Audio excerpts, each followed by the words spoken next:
네, 안녕하세요. 일주일 만에 다시 인사드립니다.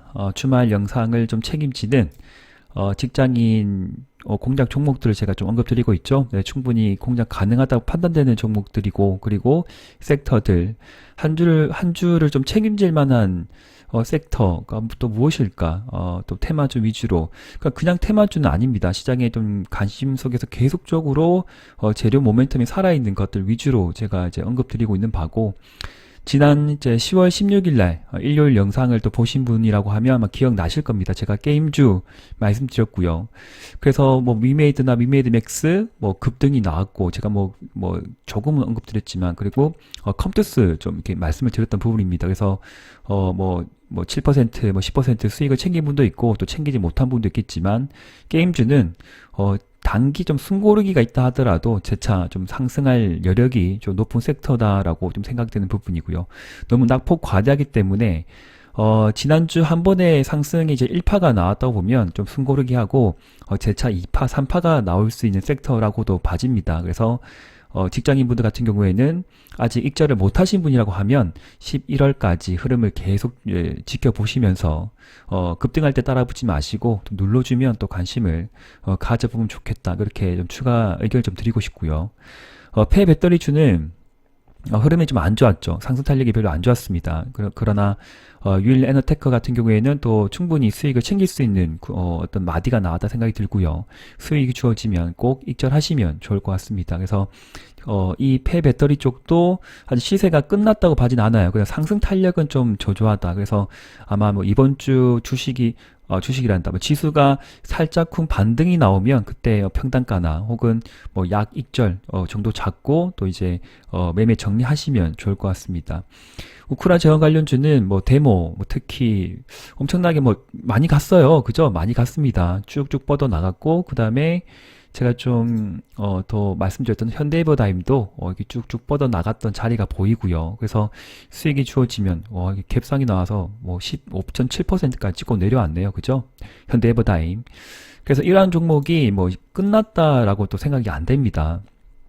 마지막까지 크게 눌러준 건 맞겠지만 어쨌든 한 번에 여기서 바로 돌려 세운다고는 뭐 그렇게 생각하지 말고요. 뭐 돌려주면 또 만약 혹시나 물려있는 분들은 또 이제 탈출하시면 좋을 것 같은데, 신규 매수는 전 조금 더 이제 기다렸다가 들어갈까 합니다. 그래서 현대해버다임, 뭐 데모 움직임을 끝까지 또 요의 좀 주시하시면서, 어떤 추세 매매 혹은 또 21선 지지가 나오는지 또 확인을 하고, 재공략 포인트 잡으시면 좋을 것 같습니다. 그러나 한 번에 1파, 2파 나왔기 때문에 추가적으로 이렇게 뻗어 나갈 수 있는 부분이 될 수 있겠지만, 좀 숨고르기가, 단기 조정도 열어두고, 대응할 필요는 있겠다 해서 추가 멘트 드리고, 분명히 서 수익을 줬던 종목인 것 같아요. 도화 엔지니어링 같은 경우에도 좀 크게 뻗어가지 못했지만, 그래도 수익을 조금이라도 줄 수 있었던 종목이지 않았나 봐집니다. 그래서 데모, 현대에버타임, 부분, 잘 좀 계속 이제 흐름을 챙겨보시면 좋을 것 같고요.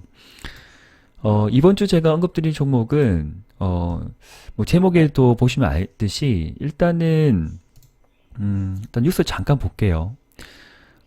아마 그 원전주 혹 공략하신 분도 꽤 많을 것 같고, 또 오랜 기간 보유하다가 아직 뭐 현재 10에서 20% 마이너스권에 있는 어떤 그런 종목들도 분명히 있으실 것 같습니다.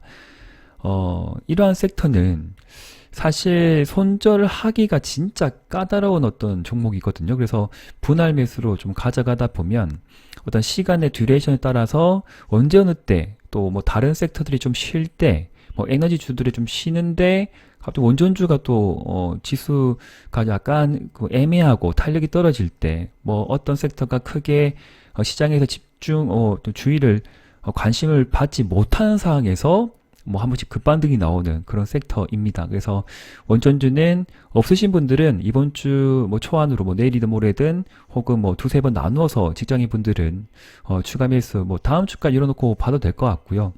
그러나 뭐 1차 매수, 2차 매수, 뭐 선매수부터 시작을 해서 한 번, 두 번 나누어서 사는 거는 이번 주 안으로 좀 마무리를 하는 차원이 또 어떨까? 이번 주 초안으로 보면 좋을 것 같습니다. 그래서 뉴스가 뭐 호재 뉴스도 있고 뭐 악재 뉴스도 있고 한데 일단은 스케줄을 좀 볼 필요가 있다. 그래서 한수원에서 2주 안에 폴란드 원전 사업 관련 의향서를 체결을 했다라는 어쨌든 체결을 한 거예요. 그죠? 그래서 폴란드든 이집트든 체코든 언제 어느 때 연말까지 봐서 열어놓고 쭉 길게 열어놓고 보면 네, 뭐 조용할 듯 하면 한 방씩 이제 호재 뉴스가 튀면서 작은 호재에도 크게 상방으로 쭉쭉 뻗어가는 또 그런 시장이기도 합니다. 매도 또 물량이 없기도 하고 많은 또 이제 개인 투자자분들이 또 물려있기도 하기 때문에 사실 또 섣불리 또 쉽게 손절하지 못하는 그런 또 지금 그 기간 되잖아요. 지수가 너무 많이 내려오는 그 이 시점에서는 쉽게 또 손절하지 못하는 어떤 그런 시기이기 때문에 매도 어떤 호가의 어떤 그 좀 약세 없다고 보면 작은 호재에도 또 위로 쭉쭉쭉 뻗어나가는 그런 또 시간이 될 수도 있습니다. 그래서 원전주 한번 관심 가져보자라고 이제 김프로가 또 언급드립니다. 그래서 여러 가지 어떤 뉴스들 좀 잘 읽어보시고요. 여기서 보면 지금 두산 에너빌리티 관련 뉴스도 나왔거든요. 원전 제도약 준비 완료, 실적 급등 기대 업 되어 있고 반중 정서 확대 속에서 글로벌 경쟁력이 강화되고 있다. 원전 그린 텍소노미 포함해서 유럽권 수주가 기대되고 있다라고 좀 되어 있는데 일단 뭐 현대경제신문에서 좀 나왔던 부분이고요.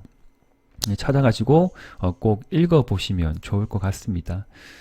뭐 올해 말 또 내년 사업자 선정이 완료될 것으로 예상되는 폴란드 원전 수주전 및 2024년으로 예상되는 체코 원전 수주전 결과가 두산 에너빌리티 실적 반등의 직접적 계기가 될 것이다 되어 있고 원전 수주전은 일개 기업의 노력만 한계가 있는데 최근 정부에서도 다각도를 이를 지원 중이라 국내 기업의 유럽 원전 수주 가능성이 낮지 않다고 본다, 높다라고 본다라고 되어 있습니다. 그래서 폴란드, 체코, 영국 등 원전 도입 준비한 나라들이 늘고 있고 현 상황이 괜찮다 이렇게 되어 있습니다.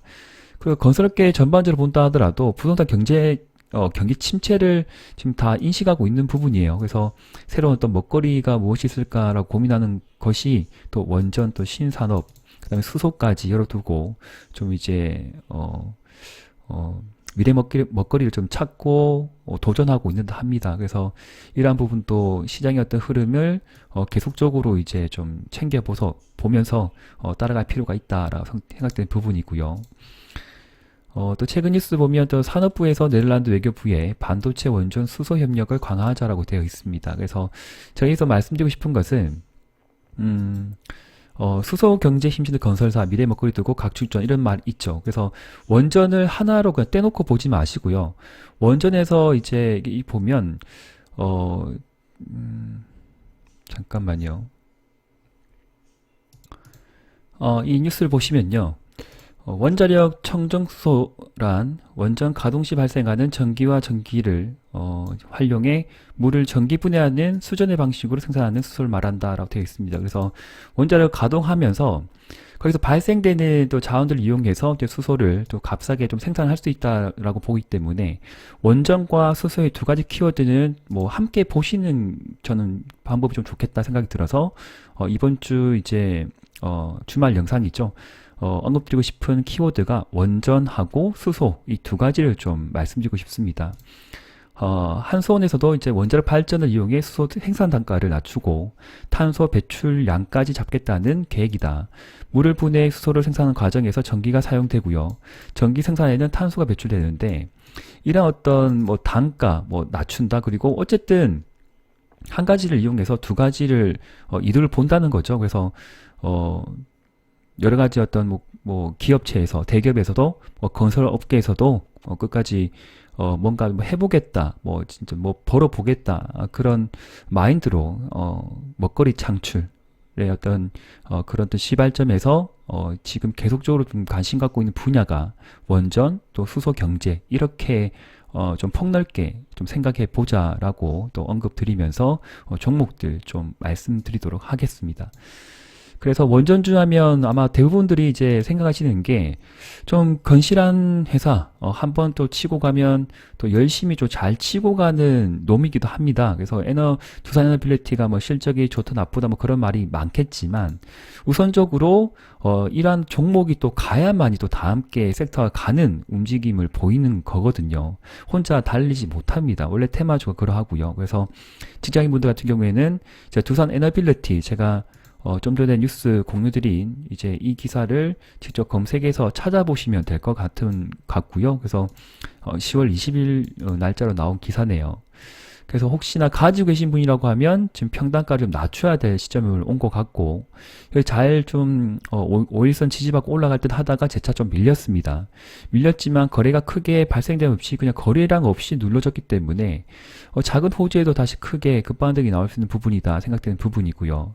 올라간다 하면 여기에 작은 어떤 캔들이 밑집될 구역이 있거든요. 그래서 여기까지는 최소한 좀 올라가지 않을까 그렇게 봐집니다. 그래서 우선은 직장인분들 이면서 좀 돈이 많다 그런 분들은 좀 분할로 이렇게 두산 에너빌리티 보시면 좋을 것 같고요. 그리고 두 번째 종목은 이제 일진파워가 있습니다. 제가 오래전에 한 번씩 좀 매매를 직접 했던 종목이기도 한데 여기에서 올라가는 어떤 마디가 있거든요. 그죠? 그래서 8월 달에 잘 올라갔던 이 놈이 지금 2달 동안 거래가 뭐 없어요. 거래량 쭉 없이 쭉 내려왔다가 최근에 이제 1400%의 거래를 크게 동반하고 긴 꼬리 달리고 다시 눌림목이 발생이 됐는데 어쨌든 5일선 이탈하지 않네요. 그래서 일진파워 같은 경우에는 또 이제 직장인 분이지만 또 충분히 차트를 잘 볼 수 있다. 시간적인 여유가 많다. 그런 분들은 또 관심을 가져도 괜찮습니다. 그래서 항상 5일선 근처나 21선 근처에서 이렇게 분할로 좀 잡아가시다 보면 쌍바닥이 그리려고 이제 약간 눌러줄 수도 있어요. 그때 뭐 손절할 정도는 아니에요. 그래서 한 번, 뭐 두 번, 세 번 나누어서 또 매수를 하게 되면 충분히 뭐 10% 이상의 수익은 챙길 수 있는 종목이 되지 않을까 그렇게 생각이 들고요. 개인적으로 좀 매매가 빠르다, 뭐 단타 매매, 스캘핑 등등 뭔가 손발 빠르게 좀 잘하시는 분이라고 하면 G2파워 같은 경우가 또 상한가를 들어갔던 종목이기 때문에 뭐 눌러주면 좀 관심을 가져보면 좋겠습니다. 그래서 대장주 관점으로 보기보다는 이변성, 어떤 개별성이 특징이 강한 한 번씩 뻗어주면 이렇게 잘 가는 놈이고 이전에 이제 무중 이슈 때문에 뭐 점상까지 갖고 있던 종목인데 이때 저는 좀 이제 관심을 좀 많이 가졌던 놈이기도 해요. 그래서 지금 구간은 거의 최대 매물대에서 또 왔다리 갔다 하고 있는 상황이기 때문에 눌러주면 혹시 좀 손실권이 있다고 보면 눌러주게 되면 비중을 좀 확대를 해보시고 5일선 손절가 잡고 가야 됩니다. 5일선 뭐 자기만의 손절가 잡으세요. 5일선을 잡을지 7,000원 잡을지 여기를 잡을지 나름의 손절가를 잘 잡고 대응을 하시고 아니면 이제 뭐, 단타 매매나 스캐핑을 하신 분들은, 여기까지 버틸 수 없잖아요. 그죠? 그래서, 뭐, 2, 3%, 뭐, 5% 손절가 잡고, 이제 보실 필요가 있겠다 생각이 듭니다. 그래서, G2파워는 자기가 뭐, 충분히, 뭐, 손발 빠르게 매매 가능한 그런 분들은 참고하시면 좋고, 그렇지만, 그냥 내려줄 때마다 조금씩 사보겠다. 뭐, 그런 분들은 접근해도 저는 괜찮다 생각이 들어요. 그래서, 두산 에너빌리티, 일진파워, 그 다음에, G2파워까지 세 가지 종목을 좀 언급드립니다. 그리고 수소 쪽에서는 뭐 특별하게 공략 가능한 종목은 저는 한 종목 정도만 말씀을 좀 짧게 드릴게요. 범한 퓨어셀을 저는 계속적으로 이제 관심을 좀 가지고 있는 바고요. 그래서 S 퓨어셀도 괜찮은데 워낙 조금 좀 애매해요. 좀 애매해서 지난 금요일도 갑자기 좀 이렇게 꼬라박길래 좀 너무 좀 애매해서 네, 좀 말씀을 드리기 좀 그러하고 범한 퓨어셀은 여기 단기 상승 추세의 흐름을 보시고 여기 5일선 근처나 혹은 여기 종가 라인에서 한 분할 매수 좀 들어가 보시면 좋습니다. 만약에 28,000원대를 갑자기 이제 못 뚫고 올라간다 그러면 28,000원 기준으로 일단 1차 매매 하시고 눌러주면 2차 매매 하시면 좋을 것 같고요. 만약에 하루 이틀 눌러주게 되면 사셔도 좋을 것 같고요. 그래서 원전주와 그 다음에 수소주 이렇게 한 가지씩 공략이 들어가셔도 좀 괜찮은 또 한 주가 되지 않을까 생각이 들고 뭐 손절할 종목은 아닌 것 같아요. 그래서 파동이 좀 길게 열어놓고 보면요. 범한 퓨어셀 자 여기 뭐 특별하게 뭐 차트의 어떤 특징이라고 뭐 잡을 만한 거 없겠지만 한번 올라가면 또 20% 이게 급등이 잘 나온 놈이거든요. 이날도 뭐 10% 가까이 상승이 나왔고 그래서 좀 눌러졌기 때문에 지금 구간에서는 충분히 접근 가능하다라고 생각이 듭니다. 그래서 자기만의 수익률 5%든 10% 수익이 뭐 주어지면 바로 이절 챙겨 보십시오. 제가 뭐 장중에 계속 뭐 어떻게 의견을 드릴 수 없잖아요. 그죠? 일주일에 한번 찾아뵙기 때문에 그러하고 꼭 이제 저번 주도 그러하죠. 게임주든 그다음에 우크라이나 재건 관련주든 수익이 나시면 위너스 TV 꼭 연락 주셔가지고 댓글에 제가 그 말씀 남겨드립니다. 원금 회복이라고 문자를 주시고 또 김프로까지 함께 말씀해 주시면 또 자세하게 또 안내해 드릴 예정이고 언제든지 뭐 진짜 혼자 힘든 시장 매매하기 힘들다 그런 분들도 분명히 많으실 것 같아요. 그래서 전문가 분들과 집단과 함께 또 이렇게 정말 어지럽고 힘들고 어떻게 할지 갈피를 못 잡겠다. 저도 그런 적이 분명히 있었던 시절이었고 지금 이제 주식 전쟁터에 이제 들어온 지 13년 차입니다. 그래서 저도 너무 힘들고 어지럽지만 그래도 꾸준히 매일매일 공부하고 학습하고 추적하고 종목 분석하고 또 계속 그러한 일들을 하루도 쉬지 않고 하고 있는 바다. 그래서 이런 힘든 시기 다 함께 또 극복하고 이겨냈으면 좋겠습니다. 단기 조정권은 어느 정도 좀 마무리될 것 같아요. 그래서 11월까지 좀 상승장을 보고요. 그때 상승장이 좀 주어질 때 물려있는 종목들 또 손실거리는 것들 그리고 수익을 막 이제 일단 챙겨야 되겠죠. 예, 챙기고 또 현금이 없으신 분들은 현금 비중을 좀 확대하는 그런 어떤 10월 말 11월 초가 되셨으면 좋겠습니다. 끝까지 응원 드리겠습니다. 영상 마음에 드셨으면 좋아요와 또 짧은 또 댓글 인사도 부탁드리겠습니다. 영상 여기까지고요. 또 그러면 다음 주에 또 더 좋은 더 좋다니 그렇고 예, 또 유익한 컨텐츠로 인사드리겠습니다. 위너스 TV 예. 김프로였습니다. 감사합니다.